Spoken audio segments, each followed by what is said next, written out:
Ya, pemirsa, PMI Manufaktur Indonesia pada bulan November tercatat di level 53,3, naik dari 51,2 pada bulan sebelumnya. Dan kenaikan dari PMI Manufaktur Indonesia pada bulan November ini ditopang oleh meningkatnya volume produksi dan juga lonjakan pesanan baru yang merupakan tercepat sejak Agustus 2023.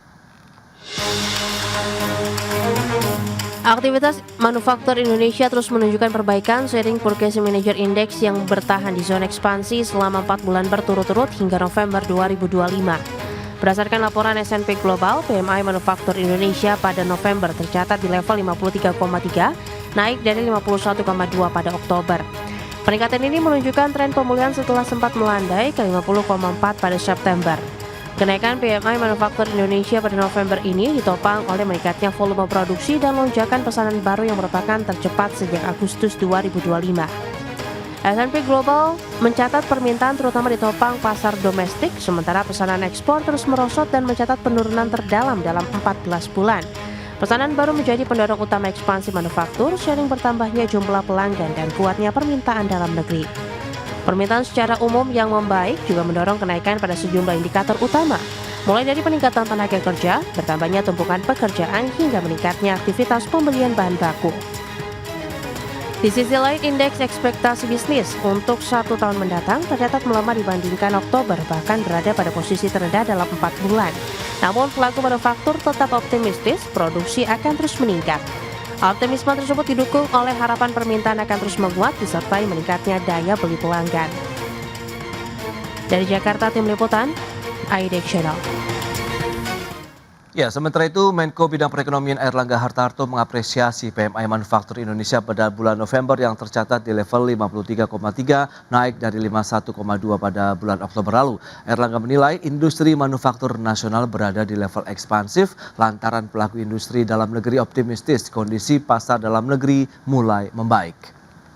PMI lagi ekspansif, artinya pengusaha industri kita optimis karena pasar dalam negerinya mulai membaik.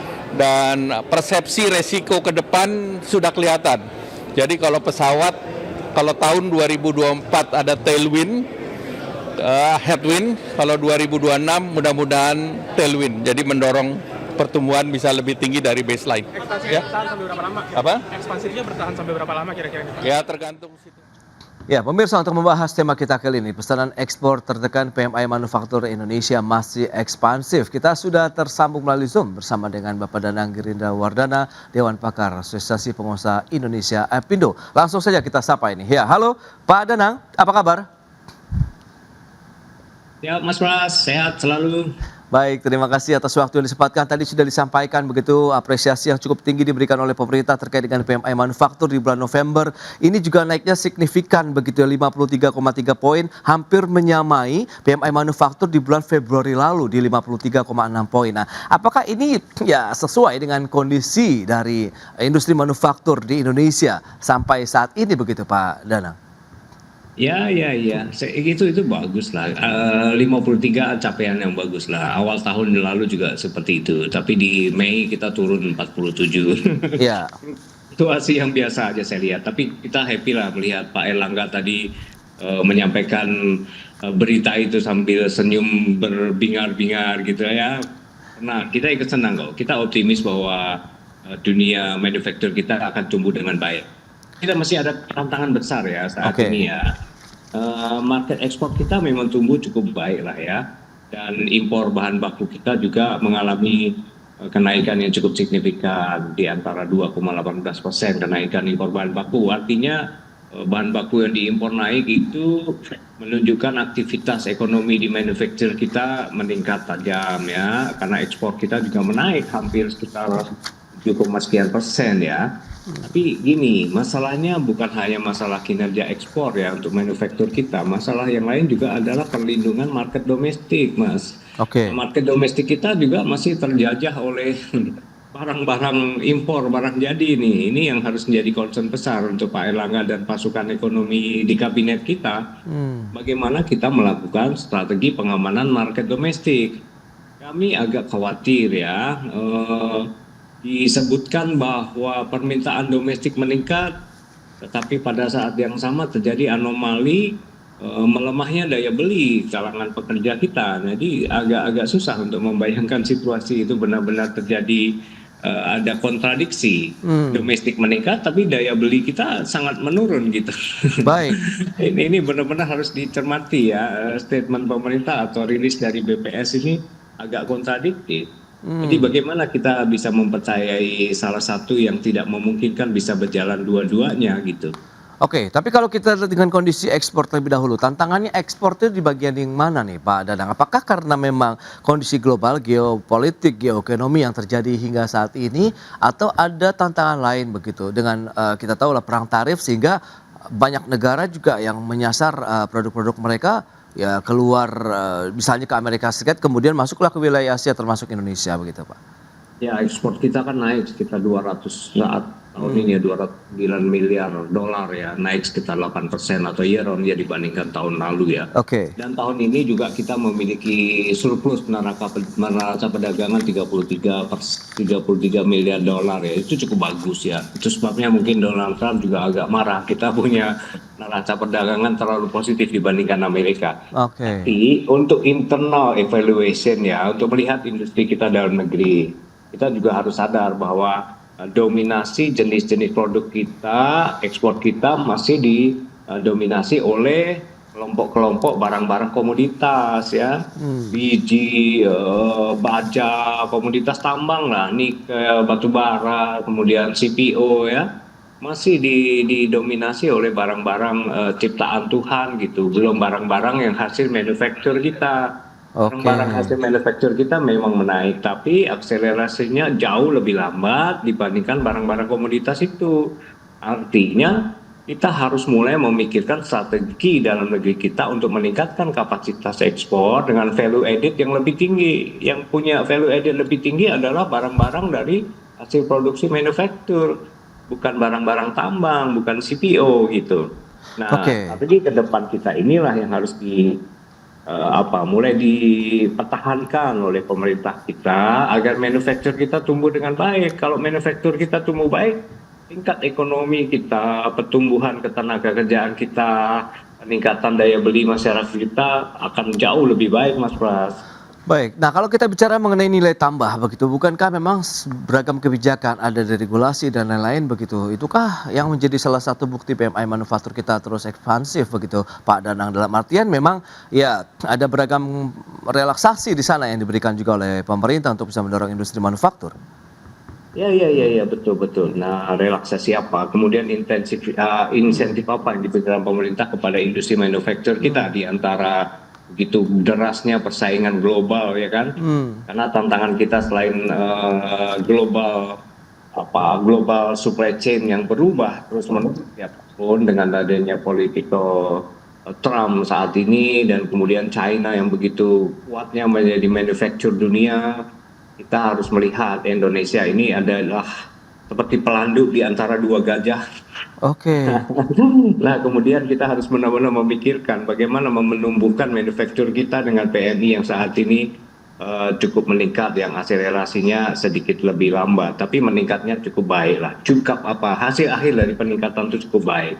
Nah, insentif apa yang kita harapkan dari pemerintah adalah sebenarnya hal-hal yang sederhana. Yang penting jangan ganggu industri manufaktur kita lah dengan aturan-aturan yang terlalu banyak berlebihan, kemudian jangan ganggu dengan palak-palakan birokrasi. Ini bagian-bagian yang harus kita benar-benar cermati ya, karena indeks persepsi corruption kita di sektor ekonomi bisnis dengan birokrasi kita juga setiap tahun masih belum berhasil kita atasi dengan baik, Mas.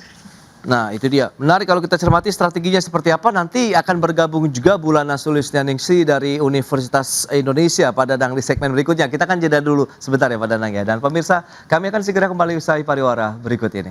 Ya, terima kasih Anda masih bergabung bersama kami dalam Market Review pemirsa. Dan berikut ini kami akan sampaikan data, kita akan cermati bersama bagaimana tren dari pergerakan PMI manufaktur Indonesia di sepanjang tahun 2025. Ya, seperti yang bisa Anda saksikan di layar televisi Anda, Januari di awal tahun ini 53,1, sempat naik 53,15%, tapi dalam 2 bulan berikutnya dengan April kita lihat ini Baik, ini terkait dengan indeks kepercayaan industri ya pemirsa yang kami sampaikan kepada Anda. Terkait dengan pergerakan indeks kepercayaan industri terlebih dahulu, Januari, Februari sampai dengan bulan November 53,45 untuk indeks kepercayaan industri.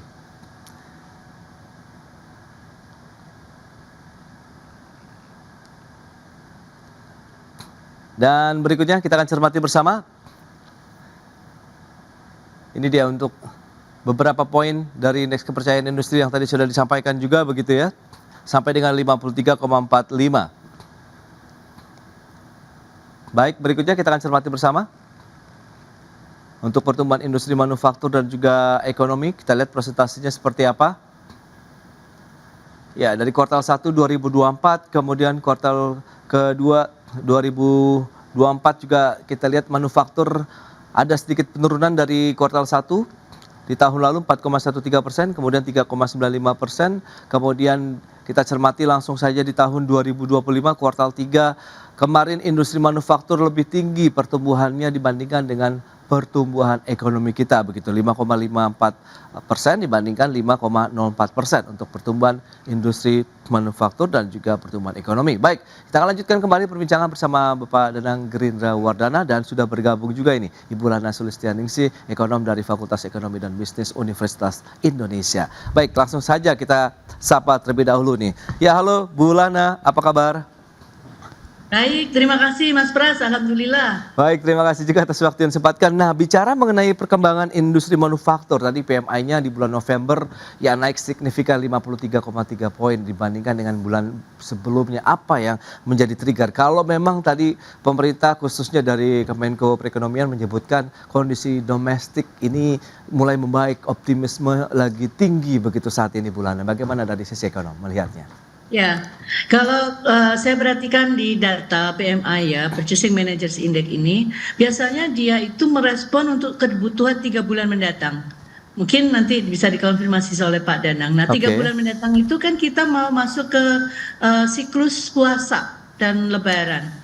Jadi kenaikan ini adalah untuk mempersiapkan industri khususnya manufaktur yang berbasis consumer goods khususnya yang dibutuhkan untuk kebutuhan Lebaran, misalkan snack itu makanan-makanan kaleng seperti itu, dan mungkin juga garment atau sepatu atau yang lain-lain yang terkait dengan kebutuhan puasa Lebaran. Ini nampaknya sih sudah mulai pada siap-siap ya, karena ini kan udah November, Desember, Januari ini proses produksinya, Februari udah bisa dijual. Kalau menurut saya sih itu sih Mas Pras tingginya ini karena efek dari menyambut siklus dari ekonomi kita yang paling hektik lah, yang paling sibuk di saat nanti ada puasa dan Lebaran. Nah, biasanya PMI ini akan menjadi indikator untuk pertumbuhan ekonomi. Jadi kalau misalnya kita selama triwulan 4 dari mulai Oktober, November, Desember ini PMI-nya misalkan sangat bagus ya nanti di Desembernya juga. Nah, ini akan menjadi salah satu indikator di kuartal 1 tahun 2024 ini pertumbuhan ekonominya saya kira cukup bagus tuh. Bisa di atas 5,1. Kalau di 3 bulan terakhir ini menunjukkan PMI yang tinggi. Biasanya PMI itu leading Mas Pras terhadap pertumbuhan ekonomi kita. Baik. Tapi dari sisi kebijakan pemerintah apa yang menjadi salah satu pemicu Bulana? Kalau menurut Anda begitu deregulasi kah, insentif yang diberikan kepada dunia industri atau bagaimana? Sementara Pak Danang tadi masih menyoroti kalau kita bicara mengenai domestik, tantangan dari penurunan daya beli, pelemahan daya beli masih terjadi begitu Bulana? Ya, kalau dari sisi kebijakan, kalau kuartal 4 ini yang terkait dengan industri itu saya nggak memperhatikan betul ya, sepertinya sih tidak ada. Tapi biasanya di kuartal 4 ini ada dorongan terkait dengan pencairan bansos, Mas Pras. Nah, pencairan bansos ini yang diharapkan bisa mendukung nantinya ada sedikit tambahan konsumsi dari rumah tangga yang nantinya akan bisa mendorong juga pertumbuhan ekonomi kita di kuartal 4. Jadi bansos ini sudah diberikan mulai di bulan September sebetulnya. Di kuartal 3 ada, di kuartal 4 ada. Nah, di kuartal 4 ini cukup banyak ya bansos yang dicairkan. Saya lupa ya apa saja, tetapi banyak nih bansos yang akan dicairkan di kuartal 4. Jadi mulai dari Oktober kemarin sampai sekarang. Nah, kalau terkait daya beli Mas Pras, Daya beli ini kan terkait dengan pendapatan masyarakat ya. Ya. Pendapatan masyarakat sendiri ini kan terkait dengan pekerjaan. Barangkali kita sering ya diskusi mengenai pekerjaan sekarang ini kan pekerjaan yang relatif belum bekerja secara formal. Artinya belum semuanya terserap di formal. Oke. Kita punya istilah yang namanya bekerja tetap, bekerja di formal atau tetap bekerja. Tetap bekerja ya sudah, pekerjaan apa saja ya diambil. Nah, efek dari tetap bekerja ini atau pekerjaan informal itu ternyata besar loh. Di dalam data BPS itu ada sekitar 40% itu bekerja di sektor informal. Nah, sektor informal ini kan pendapatannya nggak pasti. Jadi ini kan mau lebaran. Mungkin tadi Pak Danang menyampaikan karena mereka nahan diri nih.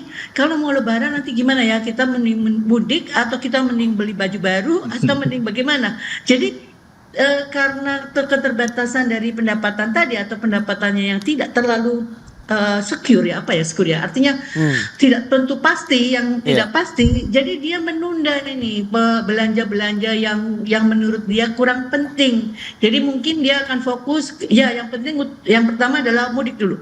Oke. Nah, kalau ada sisa uang kita beli baju. Kalau ada sisa uang lagi ya kita beli yang lain-lain. Jadi ada prioritas di dalam konsumsi rumah tangga sekarang ini karena tadi tuh pendapatan mereka sendiri juga menurun, Mas. Ini tadi kemarin juga baru dapat cerita, aduh ininya di PHK, ini di PHK, rasanya ada aduh miris gitulah. Oke, Gitulah, Mas. baik, itu dia kondisi real dari sisi ekonomi begitu. Nah, Pak Danang, kalau menurut Anda memang momentum ada Nataru, kemudian kita tahu juga nanti ada Lebaran di tahun depan begitu yang tidak jauh begitu dengan awal tahun. Itu yang mendorong aktivitas industri kita tuh bertumbuh, semakin banyak aktivitas dan permintaan kah atau bagaimana sih sehingga yang tadi PMI manufaktur di bulan November akhirnya ikut terdongkrak naik juga? Ya, tahun lalu juga kita punya harapan yang sama ya, ketika Nataru dan kemudian Idul Fitri, wah, kita akan banyak jual consumer good ya, food and beverage akan tinggi naik, baju naik, kemudian barang-barang rumah tangga naik. Tapi pada kenyataannya kenaikannya tidak signifikan. Artinya walaupun trade atau perdagangan domestik tinggi yang direfleksikan dari banyaknya pungutan PPN di dalam negeri, tetapi produk-produknya buatan Cina gitu. Artinya masih kita masih menghadapi masalah-masalah yang terkait dengan kinerja manufaktur kita. Apakah barang-barang yang dibelanja oleh masyarakat kita di kelas menengah bawah itu adalah barang-barang produksi hasil domestik manufaktur kita atau justru barang-barang dari importasi ilegal dari Tiongkok yang masuk ke Indonesia? Mengingat Mas Pras juga lihat tuh di kamar Anda mungkin 50%, 60% barang-barangmu itu buatan Cina gitu. Bukan produk-produk dalam negeri kita. Artinya harus benar-benar kita waspada di tahun depan, mulai dari tahun ini ke depan. Kita harus benar-benar menunjukkan bagaimana produk-produk domestik dari manufaktur domestik kita merajai pasar domestik kita. Bukan dari kinerja sektor trade saja, tapi juga kinerja manufaktur. Dan ini terbukti mengkhawatirkan karena statement Pak Purbaya misalnya yang beliau sebutkan bahwa angka pungutan setoran PPN saat ini atau pajak saat ini baru 70%. Ini tinggal 1 bulan lagi untuk tutup tahun ya. Dua bulan deh untuk tutup tahun. Tapi setoran pajak baru 70%. Artinya pajak yang dikumpulkan dari negara, dari sektor-sektor manufaktur, dari transaksi yang terjadi di domestik kan rendah. Ini udah tinggal 2 bulan, masih 30% lagi yang harus dikumpulin. Bagaimana situasi ini harus diatasi? Karena kalau melihat dari anomali ini, artinya barang-barang yang diperdagangkan di dalam negeri kita adalah barang-barang yang tidak sepenuhnya produksi domestik kita, karena pungutan PPN lebih tinggi daripada pungutan PPh badan. PPh badan ya, itu kan pungutan dari keuntungan korporasi. Kalau keuntungan korporasinya rendah, maka PPh-nya ya rendah. Nah, kita memang berharap Nataru dan Idul Fitri tahun depan ini benar-benar bisa mendongkrak paling tidak di sektor komersial good, yaitu barang-barang komersil yang sehari-hari dipakai oleh masyarakat. Tapi kita juga harus perhatikan sektor otomotif saat ini turun gitu. Artinya rentetan dari supply chain di sektor otomotif, produksi komponen, produksi ban kan ikut turun semua. Nah, dan sekarang sektor otomotif, sektor properti sedang meminta-minta pada pemerintah untuk diberikan insentif perpajakan atau penurunan PPN pada sektor properti kan begitu. Artinya ada kontradiksi yang harus benar-benar kita atasi, jangan sampai menimbulkan masalah-masalah yang lebih serius di akhir tahun 2025. Baik, Pak Danang dan juga Bu Lana, bahwa memang dari Kemenperin juga memasang target yang paling tidak bisa mencapai 5,93% proyeksi ya untuk pertumbuhan industri manufaktur. Memang lebih tinggi juga dari pertumbuhan ekonomi. Kita akan bahas nanti di segmen berikutnya. Kita akan jeda dulu sebentar, Pak Danang dan juga Bu Lana. Dan pemirsa, tetaplah bersama kami. Ya, terima kasih Anda masih bergabung bersama kami dan kita lanjutkan kembali perbincangan bersama dengan Bapak Danang Gerindra Wardana, Dewan Pakar Asosiasi Pengusaha Indonesia, kemudian juga dengan Bu Lana Sulistianingsih, Ekonom Fakultas Ekonomi dan Bisnis Universitas Indonesia. Nah, mencermati dengan proyeksi dari pertumbuhan industri manufaktur sampai dengan akhir tahun dari Kemenperin itu bisa menyentuh 5,93%, yang memang pasti akan lebih tinggi juga dari pertumbuhan ekonomi kita begitu di rentang 5,3% 5,3 sampai dengan 5,5%. Nah, Bu Lana, apa yang bisa kita cermati? Apakah potensi itu bisa tercapai dengan kondisi tantangan yang kalau dari dunia usaha Pindo khususnya tadi sudah menjabarkan, sementara Anda juga masih mencermati juga beberapa tantangan lainnya di domestik ini, Bu Lana? Ya, masih di mute, Bu. Terima kasih. Ya, sektor industri manufaktur ini masih dominan ya di dalam PDB. Kalau kita bicara dari sisi kegiatan usaha ya. Kan ada PDB dari kegiatan usaha, dari sisi produksi dan dari sisi pengeluaran. Nah, sektor manufaktur ini harapan untuk bisa tetap mengkontribusi menjadi sektor yang bisa dominan untuk bisa memberikan PDB yang lebih baik.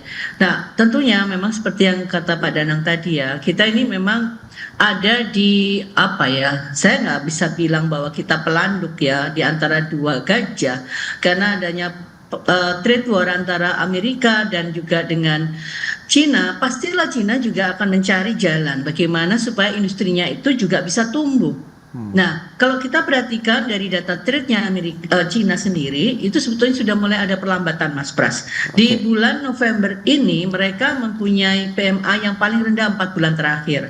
Dan dari pertumbuhan ekspornya juga mulai melambat. Dan saya cek lagi di yang namanya utilisasi, industrial utilization, di Cina itu juga sudah turun. Jadi mereka sudah melakukan antisipasi terhadap tarif impor yang diterapkan kepada Cina yang sangat tinggi, yang sekitar 35%-an ya, 32 atau 35%, masih cukup tinggi lah. Nah, mereka harus mencari pasar baru. Nah, ini loh kita ini gimana ya? Kita membuka pasar kita, ya tentunya pasar kita jadi target juga karena jumlah penduduk kita yang besar.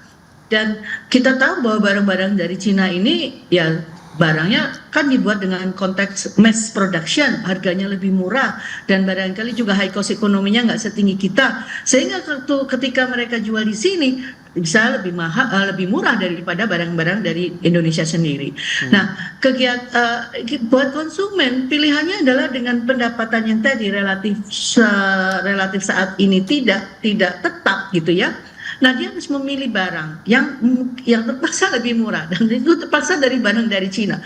Kalau Pak Danang tadi 60% di kamarnya Mas Pras itu barang buatan Cina, ya karena ketika kita lihat barang itu pertama kan affordability, kemampuan kita membeli barang itu, harga itu menjadi concern buat konsumen kita. Nah, ini tantangan yang betul-betul berat buat pelaku usaha di sektor manufaktur. Dan kalau kita lihat Mas Pras, di Cina ini dalam rangka mendekati pasar, mereka buka pabriknya di sini loh. Ya, supaya dekat dengan market, ya semakin murah lagi karena biaya transportasinya udah mulai dikurangi. Memang dia investasi di sini, tapi kalau kita perhatikan Cina ini cepat sekali dia melakukan manuver ya dengan adanya si tarif ini, walaupun secara keseluruhan ekspor dia ke Amerika itu turun drastis 33% di bulan Agustus. Saya belum cek di bulan September itu berapa. Tapi ketika dia berhasil memitigasi, Mas Pras, itu ekspor dia ke negara-negara Asia itu meningkat.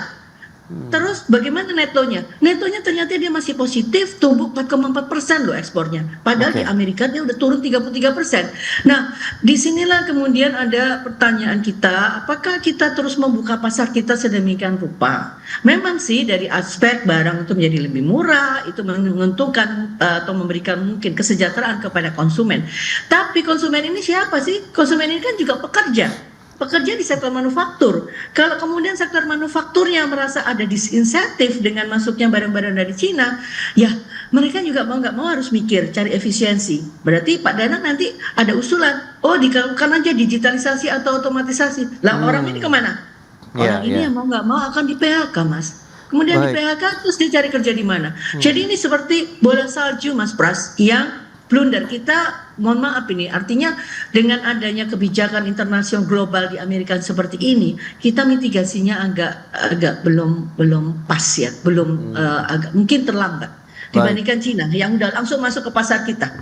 Oke, nah Itu Mas Pras. Pak Danang, lantas strategi apa mungkin dari teman-teman Apindo ataupun dunia usaha lainnya di industri manufaktur begitu supaya bisa menjaga kinerja masih terus positif paling tidak sampai dengan akhir tahun, kemudian bisa juga memenuhi kebutuhan di dalam negeri dan upaya-upaya untuk bisa menangkal lagi ya mungkin persaingan dengan masuknya produk-produk impor tadi begitu Pak Danang.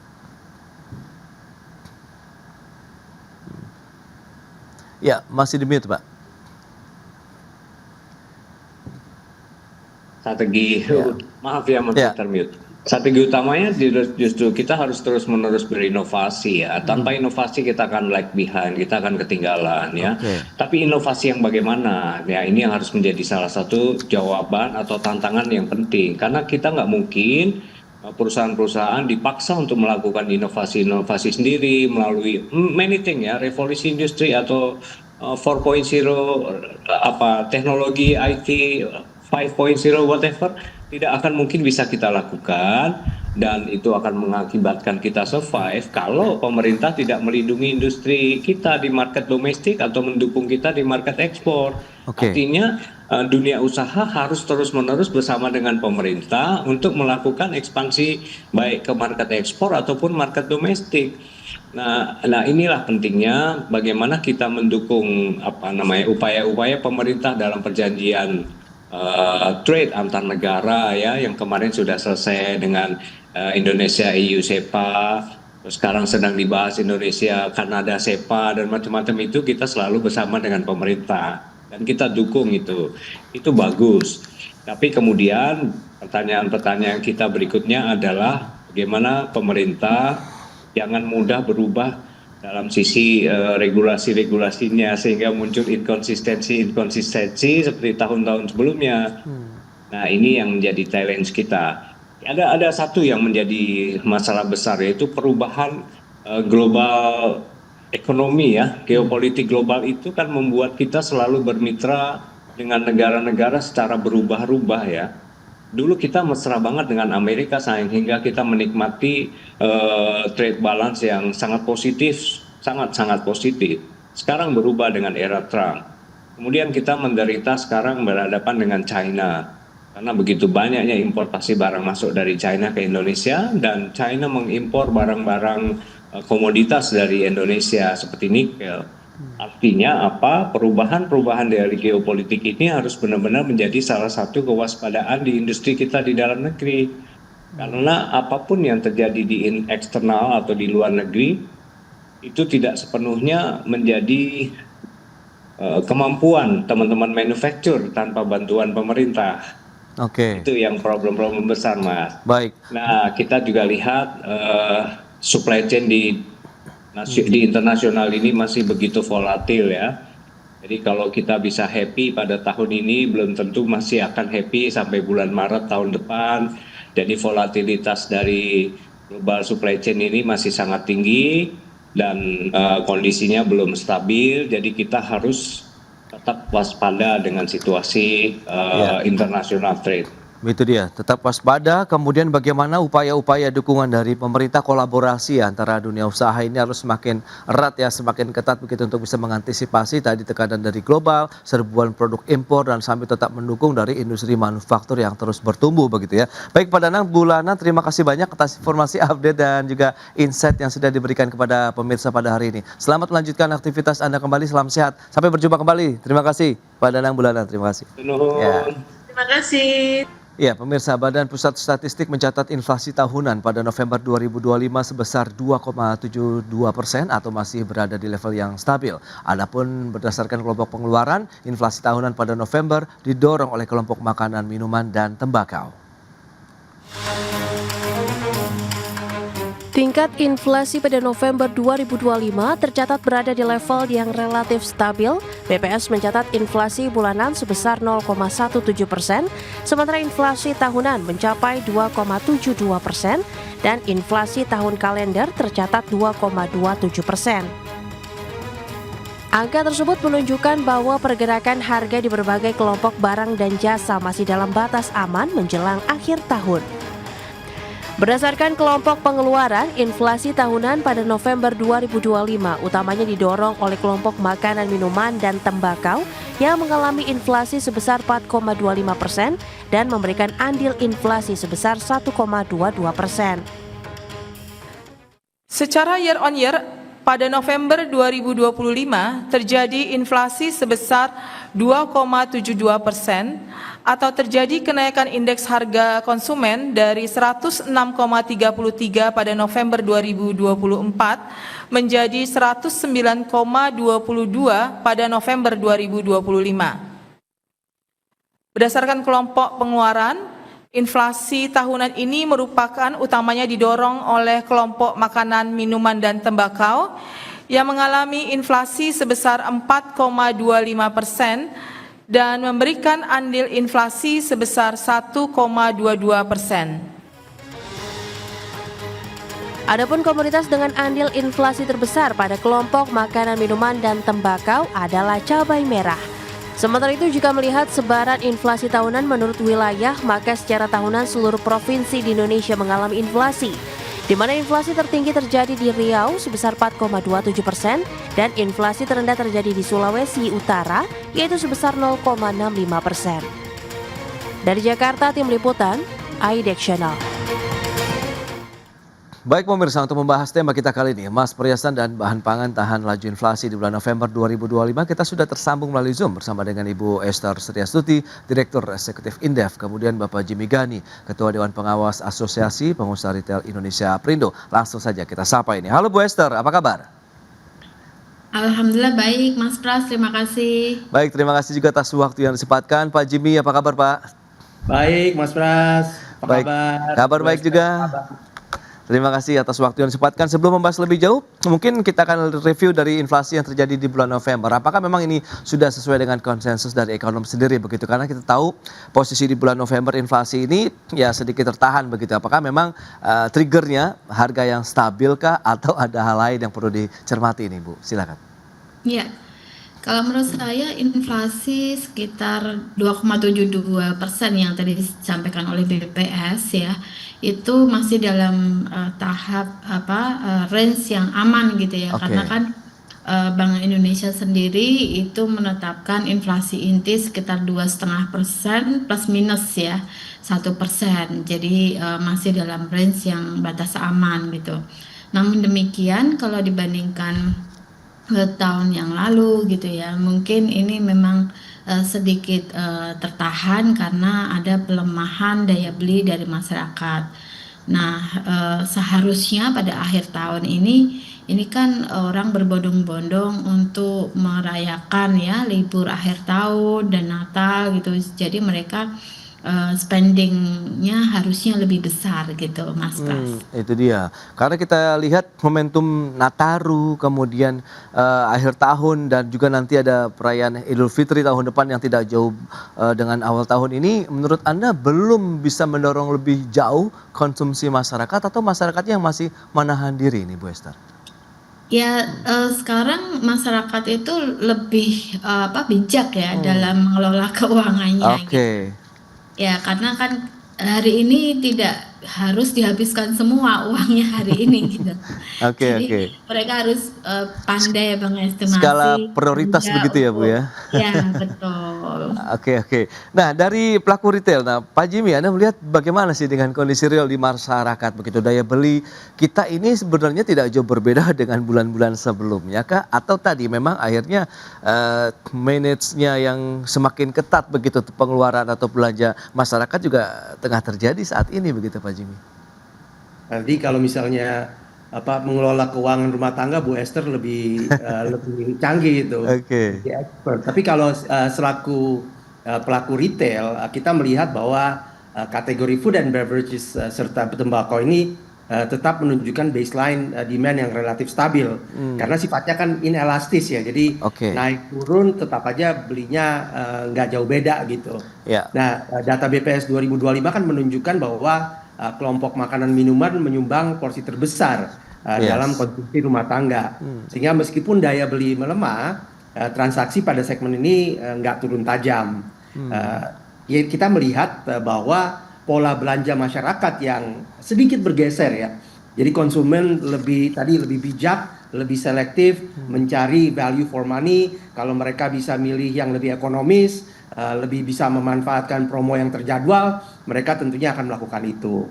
Nah, kita di retail tentunya merespon dengan segala macam program gitu, termasuk program promosi serta memperkuat private label agar harga tetap bisa kompetitif tanpa mengorbankan kualitas. Hari ini aja nih ada peluncuran press conference mengenai epic sale ya, menjelang akhir tahun, kemudian juga nanti dilanjutkan dengan awal tahun yang tadi seperti Mas Pras sampaikan, kita akan melihat Idul Fitri yang tidak terlalu lama gitu, artinya Lebaran, Ramadan itu festive season, kemudian Idul Fitri itu berturut-turut tuh tahun ini dan tahun depan ya, kira-kira gitu. Baik, tapi kalau dilihat dengan perkembangannya ada kenaikan ataupun persentase yang seperti apa sih Pak Jimmy, kalau dari kacamata Perindo sendiri melihat trennya ini sedang bertumbuhkah, stagnan atau bagaimana Pak untuk daya beli kalau kita lihat sih masih normal-normal aja ya, artinya tidak terjadi pelonjakan yang tinggi maupun juga tidak terjadi penurunan. Tadi hanya pergeseran daripada prioritas saja gitu ya, karena memang ada pelemahan daya beli sehingga masyarakat lebih bijak lah dalam mengelola keuangan. Kalau bisa lebih murah, kenapa belinya yang lebih mahal, sehingga juga ini akan berdampak pada hal-hal yang sifatnya secondary maupun juga yang ada mereknya gitu ya. Jadi kita lebih milih kepada yang lebih murah melalui promo maupun tadi private label gitu. Ya, berarti masih moderat lah ya kalau kita lihat untuk pertumbuhan daya beli masyarakat. Nah, Bu Esther, apakah ini juga karena dipicu beragam upaya, langkah-langkah yang dilakukan pemerintah nih untuk menjaga harga bahan pangan kita tetap stabil dari Sabang sampai Merauke, sehingga ya tidak memicu inflasi yang terlalu tinggi begitu di bulan ini dan mungkin akan datang begitu, Bu? Ya, kalau kita amati kan memang inflasi itu terjadi karena dua hal ya. Yang pertama adalah demand pull inflation, inflasi terjadi karena adanya lonjakan dari permintaan barang dan jasa. Nah, yang kedua, inflasi terjadi karena ongkos produksi naik gitu kan. Sehingga dua hal ini yang pemerintah sudah tahu lah, karena kan itu teori dasar ya. Sehingga kalau dilihat ya, adanya seasonal inflation juga, inflasi yang terjadi pada akhir tahun atau menjelang Idul Fitri atau menjelang ya liburan gitu ya, sekolah itu kan yang biasanya harusnya bisa diprediksi. Nah, sehingga untuk menjaga stabilitas harga bahan, barang-barang dan jasa itu ketika menjelang liburan atau menjelang akhir tahun atau menjelang seasonal tadi itu harusnya diperbanyak sehingga tidak akan ada lonjakan permintaan, tetapi supply-nya tidak bisa mengikutinya gitu. Jadi makanya ini sudah stabil gitu ya. Itu baik, untuk dari sisi harga pangan yang menarik dicermati juga Mas Perhiasan dalam beberapa bulan terakhir ini turut menciptakan ya, berkontribusi lah ya kalau bisa disampaikan begitu terhadap inflasi kita. Apa yang bisa kita cermati, apakah ini menjadi sinyal juga bahwa masyarakat sudah mulai melek investasi, ke dalam artian mereka tahu safe haven untuk masuk ke emas. Kita bahas nanti di segmen berikut ya Pak Jimmy dan Bu Esther, kita akan jeda dulu sebentar. Dan pemirsa, kami akan segera kembali sesaat lagi. Ya, Anda masih menyaksikan Market Review pemirsa, dan kembali kami akan sampaikan data. Kita akan cermati tren dari pergerakan inflasi tahunan kita di tahun 2025 ini. Seperti apa pergerakannya dari awal tahun sampai dengan pergerakan di bulan November 2025. Ini dia cepat deflasi di bulan Februari 0,09%, kemudian naik 1,03%, dan trennya ya bisa dikatakan terus menanjak begitu ya untuk laju inflasi tahunan kita di tahun 2025. Oktober sempat 2,86%, kemudian di bulan November menurun ya menjadi 2,72% inflasi tahunan di 2025. Dan selanjutnya kita lihat penyumbang utama dari inflasi tahunan itu apa saja. Ini dia. Ada kelompok makanan, minuman, dan tembakau yang tadi sudah kita ulas bersama dengan narasumber. Kemudian ada pakaian dan alas kaki, perumahan, air, listrik, dan bahan bakar rumah tangga. Masing-masing 1,22%, 0,04%, dan 0,25%. Lantas kita lihat untuk sisi dari suku bunga acuan kita. Ya, kita tahu masih terus bertahan di 4,75% yang dilakukan oleh Bank Sentral dalam beberapa bulan terakhir, September, Oktober, dan juga November untuk BI rate. Baik, kita akan lanjutkan kembali perbincangan bersama dengan Ibu Esther dan juga Bapak Jimmy Gani.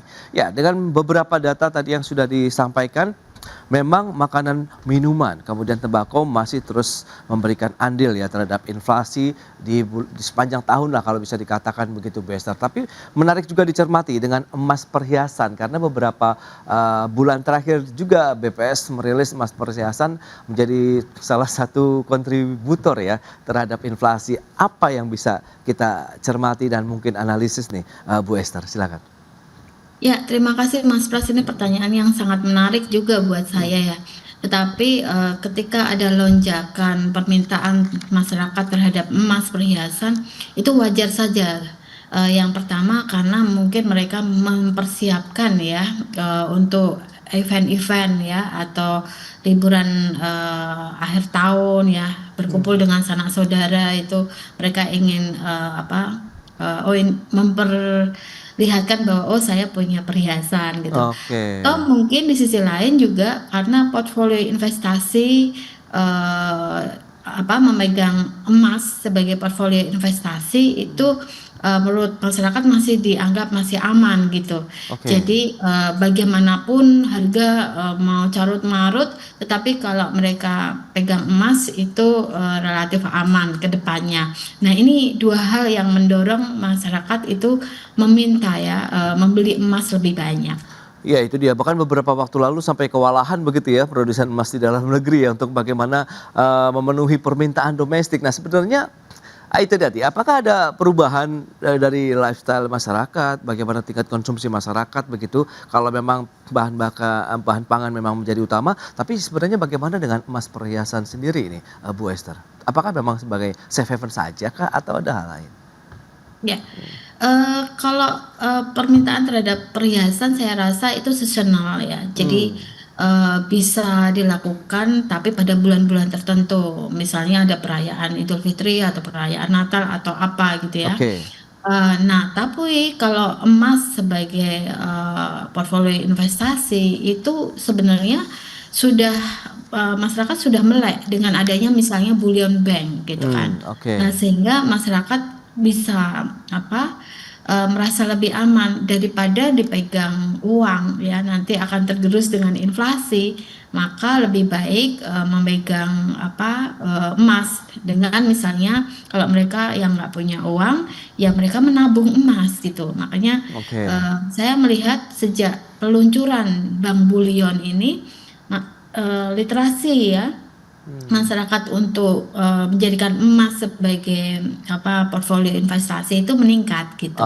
Ini nih menarik ya, menjadi salah satu kontribusi terhadap laju inflasi begitu. Nah, kembali lagi ke retail. Sejauh mana kalau kita bicara mengenai inflasi, kemudian kaitannya dengan margin dari pelaku usaha retail sendiri seperti apa, Pak Jimmy, korelasinya? Mengingat Anda katakan ada program promo, berarti kan harganya kemungkinan akan ada diskon di sana. Ini seperti apa sih strateginya? Apakah memang sudah menjadi bagian daripada rencana bisnis di sepanjang tahun kah atau bagaimana nih, Pak? Iya Mas Pras, jadi ini kan bukan sesuatu yang baru ya. Artinya kita sudah memperkirakan dan juga sudah melakukan perencanaan dari tahun sebelumnya. Jadi kalaupun misalnya ada lonjakan, yaitu kita tentu sesuaikan lagi perencanaan kita maupun juga strategi. Untuk margin retail modern terhadap barang kebutuhan pokok memang relatif tipis dan sudah berada pada standar industri. Jadi ketika inflasi pangan meningkat, tekanan terbesar justru terjadi pada biaya distribusi, utility maupun juga logistik. Nah, retail tidak dapat serta-merta menaikkan margin karena ada regulasi HET kan, harga eceran tertinggi pada komoditas tertentu. Karena itu strategi retail lebih mengarah pada efisiensi operasional, digitalisasi proses, dan negosiasi pada supply untuk menjaga margin tetap sehat tanpa membebani konsumen. Jadi kita di retail itu nggak bisa secara drastis ubah harga karena konsumen kan sudah terbiasa ya dengan harga-harga yang relatif stabil gitu, terutama untuk komoditas gitu. Ya, proyeksi sampai dengan akhir tahun akan tetap stabil harga retail, Pak Jimmy? Kita sih berharap seperti itu ya. Walaupun tadi kan ada festive season kan, jadi biasanya kan tadi kan demand akan meningkat. Betul. Tapi supply juga akan bareng gitu untuk ditingkatkan supaya harganya itu relatif stabil. Jadi walaupun demand-nya meningkat, ya kemudian supply-nya bisa ngimbangin asal tidak terjadi tadi mismatch antara supply dan demand, ya harga itu akan relatively stabil gitu. Apalagi kita akan dorong supaya terjadi pembelian lebih banyak lagi karena tadi ada promo-promo gitu yang tentu nanti dibarengi dengan supply yang lebih banyak juga. Itu dia yang tentu sudah menyiapkan stok yang cukup banyak begitu ya Pak Jimmy ya. Baik, Bu Esther, terakhir bagaimana proyeksi Anda terkait dengan laju inflasi sampai dengan akhir tahun ini? Akan ada di range berapa sih Bu? Ya, kalau saya mengestimasi ini masih dalam range batas yang normal gitu ya. Dan kita lihat bahwa suplai barang dan jasa juga relatifly terjaga ya di pasar dan distribusi juga relatif lancar ya, asal tidak ada barangkali ini sedikit terganggu karena ada bencana gitu ya. Karena kan kenaikan harga barang itu tidak lepas dari biaya logistik ya, di mana distribusi itu sangat menentukan gitu. Nah, namun saya masih percaya diri lah ya, dalam akhir tahun ini masih bisa terjaga normal. Masih akan terus terjaga ya dengan pergerakan inflasi di akhir tahun tidak mengalami kenaikan yang signifikan begitu. Baik, kemudian Ibu Esther, Pak Jimmy, tadi beberapa hal sudah kita ulas, tinggal kita tunggu saja bagaimana upaya pemerintah sendiri begitu untuk bagaimana menjaga harga kebutuhan pokok kita tidak mengalami kenaikan. Juga kemudian dengan adanya beberapa musibah yang terjadi yang menimpa saudara-saudara kita di beberapa wilayah di Indonesia ini juga menjadi suatu hal yang perlu dicermati bahwa ya kebutuhan harus kita alihkan dulu begitu untuk membantu saudara-saudara kita yang berada ataupun sedang mengalami musibah saat ini. Baik, Pak Jimmy, Bu Esther, terima kasih banyak atas informasi update dan juga insight yang sudah diberikan kepada pemirsa pada hari ini. Selamat melanjutkan aktivitas Anda kembali. Salam sehat. Sampai berjumpa kembali. Terima kasih. Ya, selalu Mas Frans, Pak Jimmy. Terima kasih.